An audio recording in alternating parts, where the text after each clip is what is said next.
আমি যবে থেকে যাদবপুর বিশ্ববিদ্যালয়ে ভর্তি হয়েছিলাম তবে থেকেই সেভাবে দেখতে গেলে গান বাজনার সূত্রপাত।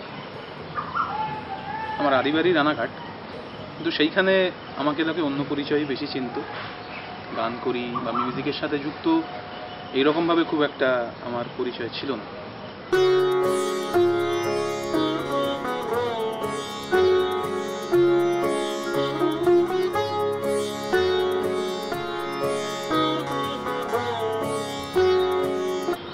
যাদবপুর বিশ্ববিদ্যালয়ে ভর্তি হওয়ার পর থেকেই সেভাবে দেখতে গেলে আমার গান বাজনার সূত্রপাত। তারপরে নানান পথ ঘুরে বাংলা ব্যান্ড একলব্যতে গাওয়া, আমি এখনো একলব্যতে গাই। মধ্যে আমার গানের শিক্ষা শ্রী অনল চট্টোপাধ্যায়ের কাছে। শ্রী অনল চট্টোপাধ্যায় মানে আগের প্রজন্মের অনল চট্টোপাধ্যায় নন, আমাদেরই প্রজন্মের একজন পাটিয়ালা ঘরানার অনল চট্টোপাধ্যায়ের কাছে আমি গান শিখি।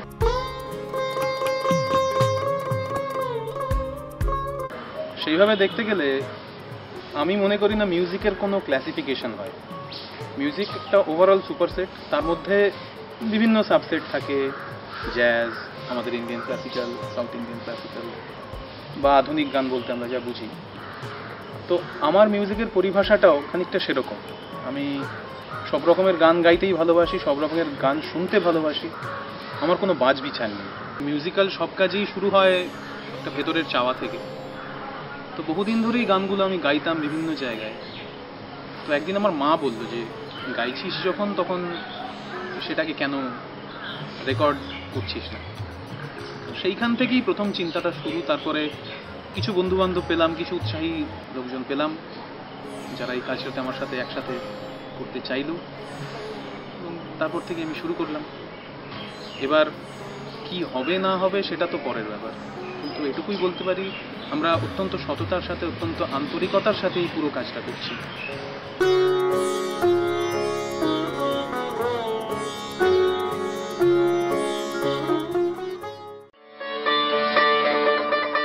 আমার নাম শুভ্রদীপ, আমি সেতারে কল্লোলকে সহযোগিতা করছি।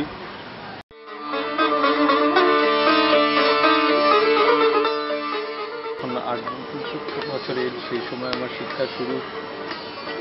আমি আমার প্রাথমিক শিক্ষা শ্রী অরূপ বন্দ্যোপাধ্যায়ের কাছে।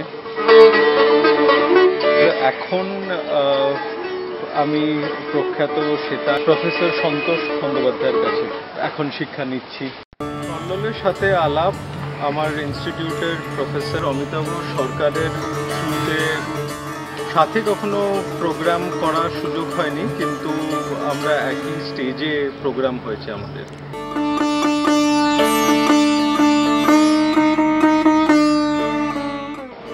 এই প্রজেক্টটা ভীষণ ইন্টারেস্টিং।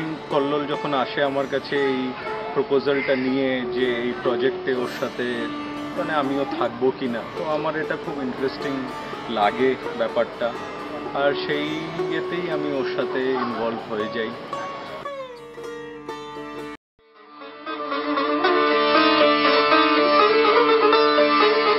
আর এখন দেখতে পাচ্ছি এটা আমাদের সবারই প্রজেক্ট হয়ে যায়।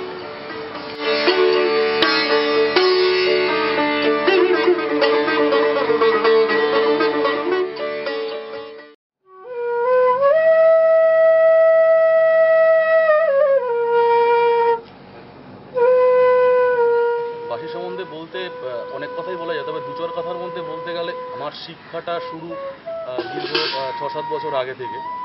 তো আমি মানে আমার যে স্যার আশিস দাস, তো উনি উত্তরপাড়ায় থাকেন, তো আমি তার কাছেই মোটামুটি বাঁশিটার যা যতটুকু চর্চা পেয়েছি। আর এই কাজটা শুরুতে আমাকে মানে ঠিক মানে খুব ভীষণ কিছু এটা সম্বন্ধে আমি জানতাম না বা অবগত ছিলাম না। তো কল্লোলের সঙ্গে পরিচয় আমার বহুদিনের। যাদবপুরে ও আমাদেরই বাড়িতে, ইভেন মানে আমাদের একটা মেসের মতন ছিল, তো সেখানে মানে সেখানেই থাকতো, সেখানেই পরিচয়। এবং সেই সূত্র ধরে ও গান বাজনার সাথে বহুদিন ধরে ওর হবি, ইন্টারেস্ট বা যা বলা যায় মানে সেটাই ওর মানে একটা ইসে ছিল, এবং সেই সূত্র ধরে ওদের সঙ্গে তখন বাজিয়েছি।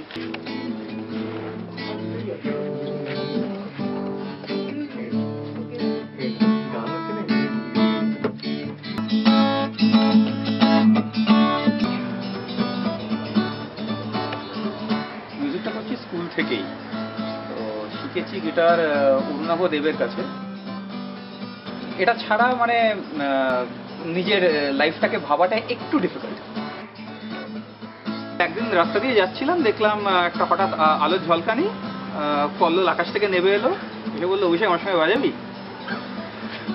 Just kidding.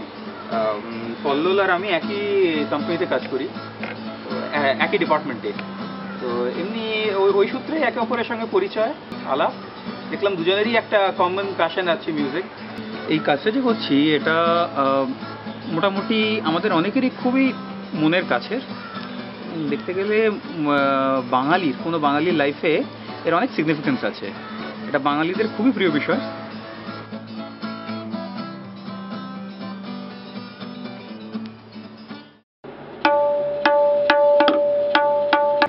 আমি নবারুণ, আমার বাড়ি আগরতলা, ত্রিপুরায়। তবলাতে আমার শিক্ষা পণ্ডিত পরিমল চক্রবর্তীর কাছে। কলকাবাদ ঘরানায় আমি তবলায় তালিম নিচ্ছি। আর আমার তবলায় ক্লাসিক্যাল মিউজিকের সাথে সঙ্গত করতে আমার খুব ভালো লাগে, যে আমি ক্লাসিক্যাল সঙ্গীত খুব শুনি, আমার বাজাতে খুব ভালো লাগে।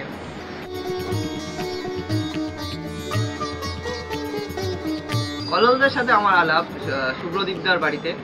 তো একদিন শুভ্রদীপদার সাথে আমি বসে রেয়াজ করছিলাম, তো হঠাৎ দেখি একদম কালো শার্ট পরে একজন দাদা এসে উপস্থিত, খুব হাসি খুশি মেজাজে। তখন আলাপ হলো, পরিচয় হলো।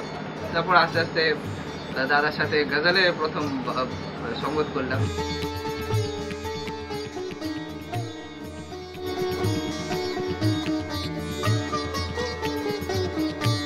কল্লোলদা যখন এই প্রজেক্টে কাজ করার জন্য আমাকে বলেছিল, তখন আমার খুবই ভালো লেগেছিল। কারণ এই ধরনের গান বাঙালি হিসাবে প্রত্যেক বাঙালির খুব প্রিয় একটা সাবজেক্ট। তো সেই জন্য আমার খুবই ভালো লেগেছিল এবং সেটার জন্য আমি এক বাক্যে রাজি হয়ে গেছিলাম।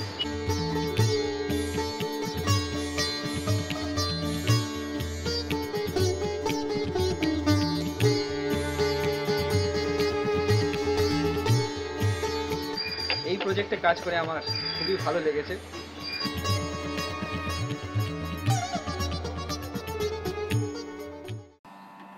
এই প্রজেক্টটা একটা আমাদের প্রত্যেকের কাছে খুব ইম্পর্টেন্ট একটি প্রজেক্ট। এই প্রজেক্টটা বেসিক্যালি আমরা অনেক দিন আগেই শুরু করেছিলাম, এবং এটা যে এত মানে বড় করে করবো এরকম মানে প্রথম দিকে কোনো প্ল্যানও ছিল না। জাস্ট আমরা কয়েকটা গান নিয়ে এক্সপেরিমেন্টাল প্রজেক্ট হিসেবে এটা চালু করেছিলাম, এবং কাজ করতে করতে যেটা হয়, কাজ করতে করতে দেখলাম প্রজেক্টটা বেশ ভালো দিকে এগোচ্ছে। এবং আমাদের কিছু বন্ধু বান্ধব যারা আমাদের সঙ্গে এলো, শুভ্রদীপ, অভিষেক, নবারুণ, পার্থদা, এরকম বেশ কিছু বন্ধু আমাদের সঙ্গে আমাদের এই প্রজেক্টের সাথে ইনভলভ হলো। এবং সর্বোপরি সুদীপ্তদার মানে অনবদ্য একটা ভূমিকা রয়েছে এই প্রজেক্টের পেছনে। এবং আমরা সবাই মিলে চেষ্টা করলাম যে এই প্রজেক্টটাকে বেশ মোটামুটি আমাদের মতো করে তৈরি করার, এবং আশা করি এই প্রজেক্টটা আপনাদের সম্মিলিত প্রজেক্ট, এবং আশা করি আপনাদের ভালো লাগবে। আর কল্লোলের গানের সবচেয়ে বড় যেটা আমার ভালো লেগেছে সেটা হচ্ছে কল্লোলের গান প্রাণ ছুঁয়ে যায় ভীষণ ভিতর থেকে। এবং যার ফলে কি হয়েছে, কল্লোলের গানের আবেদন অনুযায়ী আমরা চেষ্টা করেছি মিউজিক অ্যারেঞ্জমেন্টটা সেরকমভাবেই করার, যাতে গানটাকে বাঁচিয়ে, মানে এখন তো গান বাজনাটা বাজনা গান হয়ে গেছে, তো সেই জায়গায় আমরা চেষ্টা করেছি যে গান বাজনাটাকে রাখার। তো যাই হোক, আপনারা শুনুন, দেখুন কেমন লাগে আমাদের। না, সবকিছুর মধ্যে যেটা একটা বলার সেটা হচ্ছে যে প্রতিটা গানের পিছনে মানে কিভাবে গাওয়া হবে, তার মিউজিক ডিজাইনিং কি হবে, একটা প্রচন্ড রকম একটা চিন্তা ভাবনা আছে। হ্যাঁ, জাস্ট একটা মানে একটা জিনিস হলো, একটা মনে হলো করে ফেললাম না, এটা সেরকম না। এটা বহুদিনে, ঠিক আছে, মানে ওরা তো বললোই যে মোটামুটি সিরাজউদ্দৌলার আমল থেকে ব্যাপারটা শুরু করেছিল, তারপর নানা রকম ঘটনা দুর্ঘটনা কিছু ঘটে, সেটা আলাদা কথা। বাট প্রতিটা মানে লাইনের পিছনে ইনস্ট্রুমেন্টেশন কি হতে পারে, কিরম ভাবে গাওয়া হবে, তার পিছনে কল্লোল, অরিজিৎ এবং বাকি সবার একটা প্রচন্ড রকম চিন্তা ভাবনা আছে, তো যেটা মানে ভীষণভাবে দরকার। হ্যাঁ, না শুধু আমাদেরই নয়, সঙ্গে সুদীপ্তদার একটা মানে মানে বিরাট ভূমিকা আছে। আমি তো ঠিক আছে, আমি তো রুটে খোদার উপর খোদকারি করে গেছি। আর মানে হ্যাঁ ঠিক আছে, এবং কল্লোলের আর কি মানে কি বলবো আর কি, কল্লোলের মাথা পুরো চিবিয়ে খেয়েছি।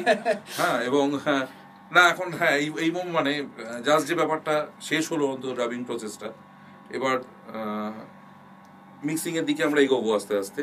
তো মানে বোধহয় সবার আগে না মানে কল্লোল খুব হাঁপ ছেড়ে বাঁচলো যে না ঠিক আছে ওকে আবার ফার্দার আর কি ওই ভিতরে ওইখানটায় গিয়ে আবার এই মাইক্রোফোনের সামনে গিয়ে কানে হেডফোনটা নিতে হবে।